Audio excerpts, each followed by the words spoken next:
जय हिंद दोस्तों, स्वागत है हमारा यूट्यूब चैनल RW पर।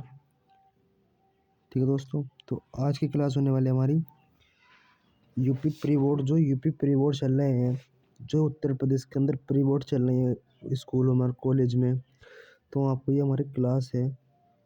आपको ये मतलब कि आपको ये कोड दे रखा है 302 BBD। यह आपके सभी पेपर में है। और 102 सामान्य हिंदी 12th क्लास। ठीक है दोस्तों, 12th क्लास का है वो। तो मैं इस वाली क्लास को पूरा सोल्यूशन कराऊंगा। पूरी किताब पूरी सोल्यूशन में है मेरे। तो जिस भाई को भी PDF चाहिए या किसी भाई को भी क्वेश्चन चाहिए एक धोरेसी वाली क्लास की, तो मैं दे दूंगा। एक बार कमेंट करना और कमेंट में अपना नाम और अपना मोबाइल नंबर दे देना। तो दोस्तों मैं उस पर व्हाट्सएप कर दूंगा। जैसे कि हम दिख रहे हैं 102 सामान्य हिंदी 2025 का प्री बोर्ड है इस टाइम। ठीक है दोस्तों, समय दे रखा है आपको 3 घंटे 15 मिनट, पूर्णांक हमारा 100 का। ठीक है दोस्तों, मतलब कि प्रारंभ के 15 मिनट परीक्षार्थी को प्रश्न पढ़ने के लिए निर्धारित है। मतलब कि आपको जो 15 मिनट पढ़ने के हैं वो बहुत बढ़िया है। हमारे इसमें नहीं पढ़े जाते थे, मगर आपको पढ़ने के लिए दे रहे हैं, बहुत अच्छी बात है। संपूर्ण प्रश्न 2 खंडों में खंड क तथा खंड ख में विभाजित है। मतलब कि 2 खंडों में विभाजित है। दोनों खंडों के सभी प्रश्न के उत्तर देना अनिवार्य है। मतलब कि सभी प्रश्नों के उत्तर देना आपको अनिवार्य है। खंड क्या है, आपका पेपर शुरू हो चुका है। अगर आप इस चैनल पर नए हैं तो चैनल को सब्सक्राइब करके वीडियो को लाइक जरूर कर देना। कमेंट सेक्शन में अपना नाम जरूर डाल देना दोस्तों, जिससे कि हमें पता चल सके। तो और आप अपने ज़िले का नाम जरूर डाल देना, हम भी देखते हैं कि हमारी वीडियो कहाँ तक चली गई है दोस्तों। ठीक है, ये मेरा न्यू चैनल बना हुआ है, जल्दी से सपोर्ट करिए। अभी जैसे देखा है, खंड क्या है। क्वेश्चन नंबर पहला, महावीर प्रसाद द्विवेदी ने सरस्वती पत्रिका का संपादक प्रारंभ किया। कब किया था? 1903 में, 1905 में, 1907 में, 1910 में। तो इसका राइट आंसर हो जाएगा 1903 में। महावीर प्रसाद द्विवेदी में सरस्वती पत्रिका का संपादक, मतलब कि पत्रिका का संपादक कब हुआ था? 1903 ईस्वी में। तो इसका राइट आंसर पहला हो जाएगा। क्वेश्चन नंबर दूसरा, कल्प वृक्ष के लेखक हैं। कल्प वृक्ष के लेखक कौन है? ये तो आपको याद होगा। क्या आपकी कल्प वृक्ष की कलम जो मातृभूमि तो इसके ये रचनाएं हैं, तो इसके लेखक कौन हो सकता है? डॉक्टर वासुदेव शरद अग्रवाल। पहला क्वेश्चन इसका राइट आंसर हो जाएगा दोस्तों।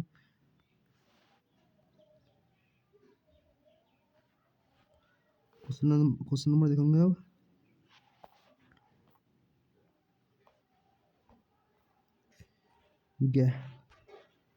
गोदान किस विधा की रचना है? मतलब कि गोदान किस विधा की रचना है? नाटक है, कहानी, उपन्यास, रेखा चित्र। तो इसका राइट आंसर हो जाएगा उपन्यास। गोदान किस विधा की रचना है? उपन्यास की। काय की? उपन्यास की। तो इसका राइट आंसर हो जाएगा तीसरा। ठीक है दोस्तों, इसका तीसरा राइट आंसर हो जाएगा। ऐसी क्वेश्चन नंबर है हमारा गह विधा। विधान निवास मिश्र निबंधकार है। विधान निवास मिश्र निबंधकार है। कौन है? ललित निबंधकार, विचार प्रतिपादन निबंधकार। तो इसका ज्ञ का राइट आंसर हो जाएगा पहला, ललित निबंधकार। Question number D, Jaishankar Prasad के नाटकों में प्रधानता है। क्या है? प्रधानता है। तो इसका डे का क्वेश्चन हो जाएगा दूसरा। कौन सा? दूसरा राइट आंसर हो जाएगा मनोविज्ञान की। क्वेश्चन नंबर हमारा है दूसरा। पृथ्वीराज साहू पुस्तक के रचनाकार हैं। कौन है? चंद्रदाई। इसका राइट आंसर हो जाएगा पहला, चंद्रदाई। ठीक है दोस्तों, ऐसी है। कबीरदास किस भक्ति कवि धारा के कवि हैं? कबीरदास किस भक्ति कवि धारा के कवि हैं? कबीरदास किस भक्ति काव्य धारा के कवि हैं? तो इसका राइट आंसर हो जाएगा पहला, ज्ञान श्री काव्य धारा की। तो आपको इसके बताऊँ क्या करना है। आपको बहुत ही एक नंबर के आएंगे 10 क्वेश्चन आएंगे। तो इसका कोड ले लेना। ऐसा आप क्वेश्चन लगा लेना, तो आपको इसका कोड लिखना है 1 2 3 4। मतलब कि आपको ये लिखना है, जैसे पहले का पहला है, दूसरे का पहला है, तीसरे का पहला है, चौथे का चौथा है, तीसरे का तीसरा है। ऐसे ऐसे कोड लिख लेना और आपको याद कर लेना, तो आपको नंबर अच्छे खासे आ जाएंगे। और ऐसे ही है हमारा कयामनी रचनाएं किसकी हैं? छायावाद काल की, प्रगतिवाद काल की, प्रयोगवादी काल की, निकांतवाद काल की। तो छायावादी काल की है। ठीक है दोस्तों, ऐसी यह है चांद का मुख टेढ़ा है रचनाएं मुक्तिबोध की। ठीक है दोस्तों, ऐसी यह हिंदी साहित्य के किस काल को श्रृंगार काल कहा जाता है? इसका राइट आंसर होगा रीतिकाल। इसका राइट आंसर हो जाएगा तीसरा, क्या हो जाएगा? रीतिकाल।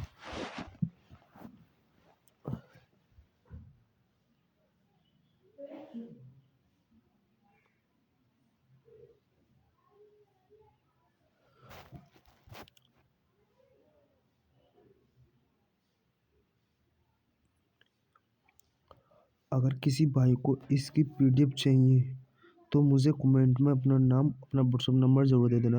और हाँ, आप वीडियो कहाँ से देख रहे हो कमेंट और ज़रूर कर देना प्लीज़, क्योंकि मेरा दिल खुश हो जाएगा आप अगर एक कमेंट कर दोगे तो।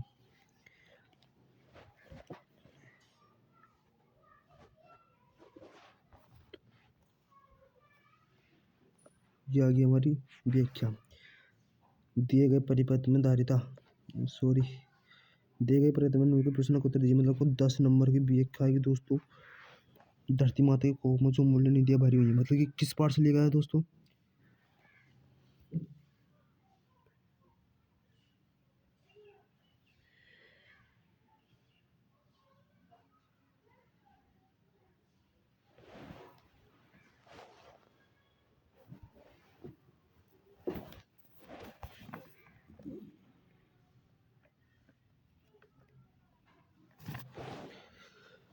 ये है हमारी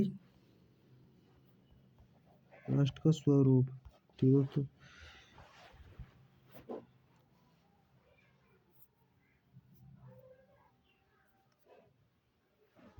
तो इसका ये लगेगा धरती माता की कोख में जो।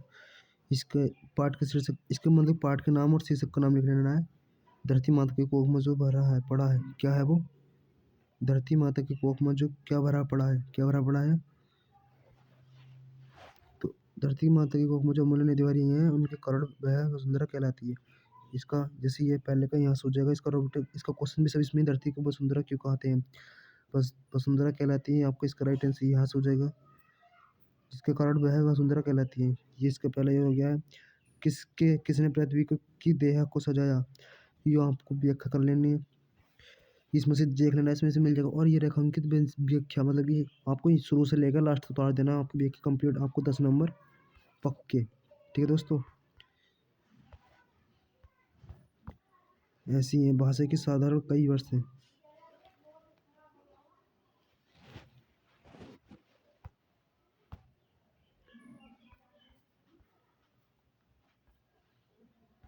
ऐसी दी गई परिवर्तन में रहता है। नील परिधन बीच कुंवर खुल मृदु अकबुल आग खिलो जो बिजली का फूल मेघ बन बीच गुलाबी रंग। आपको इसमें एक व्याख्या बताने की ट्रिक बताता हूँ कि आपको इसमें व्याख्या कैसे पहचाननी है हमें। देखो जैसे दे रखा है इसमें, दिए गए परिवर्तन में धारिता का निम्नलिखित प्रश्नों को उत्तर दीजिए। मतलब कि नील परिधन बीज कुमार सुखुल कार मृदुल आलोक। आपको देख लीजिए इसमें कोई ऐसे पाठ का नाम तो नहीं जिसमें आपको पढ़ रखा है जिसका कोई व्याख्या चुकी है, तो आपको देख लेनी चाहिए। जैसे कि इसमें भी नहीं है। कविता में किसके रूप का वर्णन किया है? बिजली के फूल से क्या तात्पर्य है? रेखांकित अंश की व्याख्या कीजिए। उपरोक्त अंश में कौन सा अलंकार है? इसमें से कोई कोई से पता नहीं चला है आपको। ये रेखा अथवा में, जैसे कि आपको अथवा में दूसरा व्याख्या देखिए, आज की दुनिया विचित्र नवीन है, प्रकृति पर सर्वश्रेष्ठ है, विजय पुरुष आसीन है, बंधे नर के कमरे में वीर वैद्युत भाव है, हुक्म पर चढ़ता उतरता है, पवन का ताप है, नई वाकी है गई। तो इसको राइट वो आपको पहचान लिया, पवन द्वितीय का किसके पार्ट में है? अयोध्या सिंह उपाध्याय कौन है? पवन द्वितीय का। ठीक है दोस्तों, इसका पहला चैप्टर का नाम व्याख्या आ गई है यो, तो इसको ऐसे पहचान लेना है। देख लीजिए, एक जगह वो आया था पवन और एक में किसी मुख पर पवन का पर चढ़ता था, ऐसी ये आ गई है।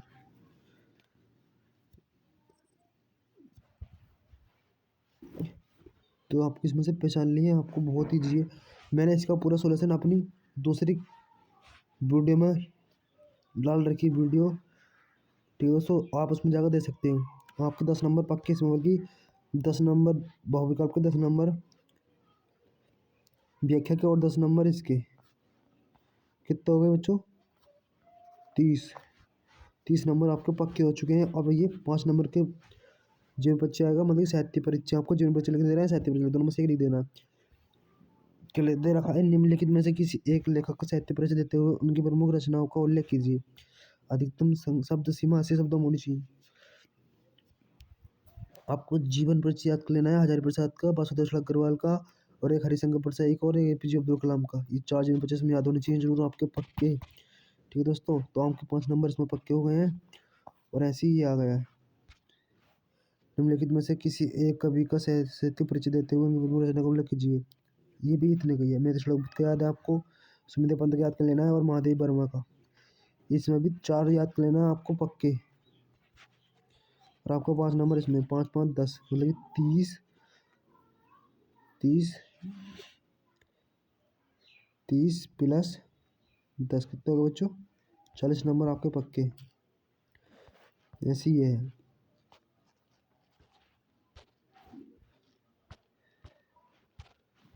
बहादुर अथवा पंचराइट कहानी के उद्देश्य डालिए। अधिकतम शब्द सीमा 80 शब्दों में होनी चाहिए। ध्रुव यात्रा कहानी का सारांश अपने शब्दों में लिखिए।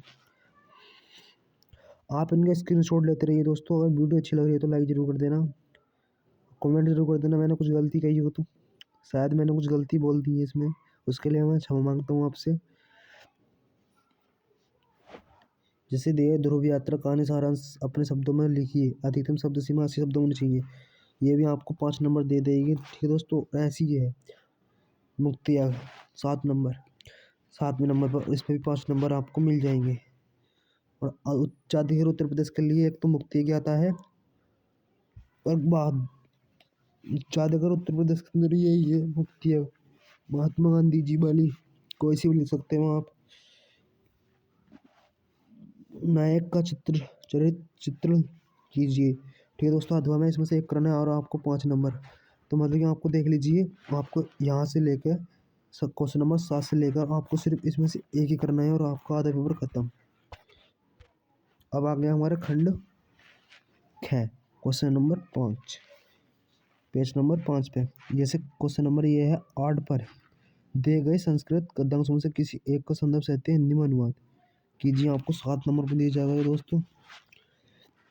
तो आपको ये, आप बहुत बच्चे कह रहे थे कि हमसे संस्कृत नहीं आती है तो क्या करना पड़ेगा, तो आपको मैं एक ट्रिक बताने वाला हूँ, क्या करना है आपको। ठीक है दोस्तों, तो जैसे कि आपको संदर्भ याद कर लेना है। संदर्भ तो आपको याद करना ही पड़ेगा, और जैसे कि संस्कृत में लिख रखा है। ठीक है दोस्तों, तो हिंदी लिख देना, संस्कृत लिख देना, इसका 80 का लिख देना अस, समान का लिख देना समाजी, समान, अधिकार का हो जाएगा अधि, आदि, आसित का असित, हिंदी, हिंदुस्तान। ये आपको उतार देना ऐसी, जय, निरंतर। ये आपको काट काट शब्द, शिक्षा, शिक्षा में लिख रहा तो आपको शिक्षा लिख देना, देश हो क्योंकि देश, समाज, द्वय, नवीन, प्रकाश, ये आपका लिख देना बना करो। आपको इसमें 7 नंबर पक्के दोस्तों। अथवा में इन दोनों में से एक करनी है, सिर्फ इन दोनों में से एक। ये याली कर दो, ये याली कर दो, तो आपको कौन सी आती है वो वाला कर देना, और आपको 7 नंबर पक्के।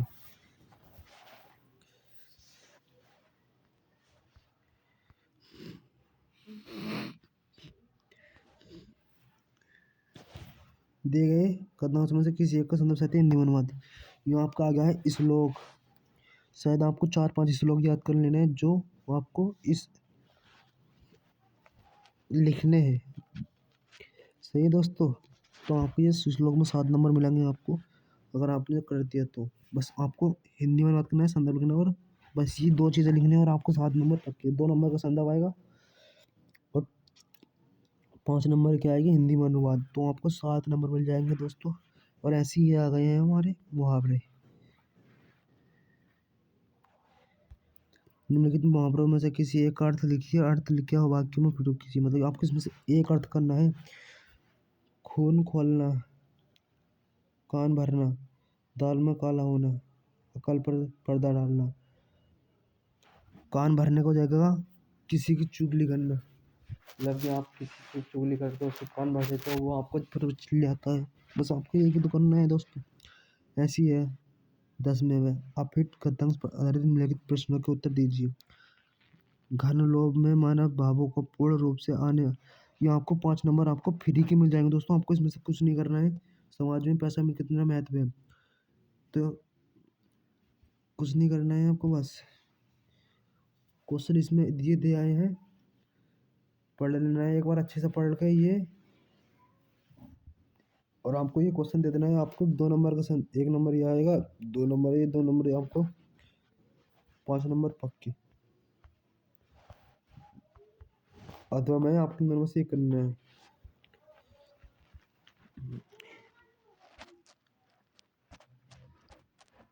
ये आगे हमारे नए शब्दों युग्मों का सही अर्थ चयन कीजिए। मनो मनोज मनोज, महादेव और सुंदर। ठीक है दोस्तों। स्वर्ण स्वर्ण, सोना और उच्च जाति। सही है दोस्तों। और इसको जगह में शब्दों में से किसी एक शब्द के दो सही अर्थ लिखिए। अर्क, जड़, मगु, चपाल, शहद, सहार। किसमें से किसी एक सही शब्द का चयन कीजिए जिसका कोई रक्षा ना हो। अनाथ। ठीक है दोस्तों, बहुत इजी क्वेश्चन है ये तो। जैसे ही दे रखा है हमारा 1 नंबर का आएंगे, जो नष्ट होने वाला है। नश्वर, अनस्वर, पाखंडी। जिसका कोई रक्षा ना हो, ये इसका हो जाएगा। जिसका कोई रक्षा ना हो, अनाथ। जो नष्ट होने वाला हो, नश्वर। निम्नलिखित में से किन्हीं दो वाक्यों को शुद्ध करके लिखिए। वह नदी को गया, वह नदी पर गया। राजा घोड़े में सवार हो गया। राजा घोड़े पर सवार हो गया। उसे हानि लाभ की चिंता नहीं है। राम की पिता भति अनुकूल है। ये आपको इन दोनों में दोनों कर लेना है। वह नदी नहीं गया, वह नदी पर नहीं गया। राजा घोड़े में सवार हो गया, राजा घोड़े पर सवार हो गया। ठीक है दोस्तों। ये आ गया आपका करुणा रस अथवा वियोग रस। ये आपको इन दोनों में से एक करना है, और आपको इसमें 2 नंबर पक्के। उपमा अलंकार और पिछला अलंकार, इन दोनों में से एक करना है। ठीक है दोस्तों।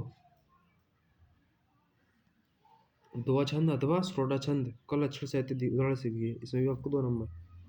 अपना कुटीर उद्योग प्रारंभ के लिए ऋण प्राप्त करने बैंक के अधिकार के पत्र लिखिए। अथवा में आपको या पत्ता लिख देना है, अपने गांव का नगर प्रतिष्ठा की इसमें समस्या लिख देना है। आपको 6 नंबर इसमें। ये बचा हमारा लास्ट का। निम्नलिखित विषयों में से किसी एक विषय पर अपनी भाषा शैली में निबंध लिखिए। बाढ़ की समस्या, कारण निवारण, पर्यावरण असंतुलित, आने जाने, भारतीय कृषि जीवन में त्रिभाषिक, नई शिक्षा नीति से विकास की संभावनाएं, नारी शिक्षा की दिशा एवं दशा। ये आप करने 9 नंबर आपके पक्के। ये आपको 9 नंबर पक्के। अगर वीडियो अच्छी लगी तो वीडियो को लाइक और चैनल को सब्सक्राइब जरूर कर देना, और अपने दोस्तों को शेयर जरूर कर देना इस वीडियो को।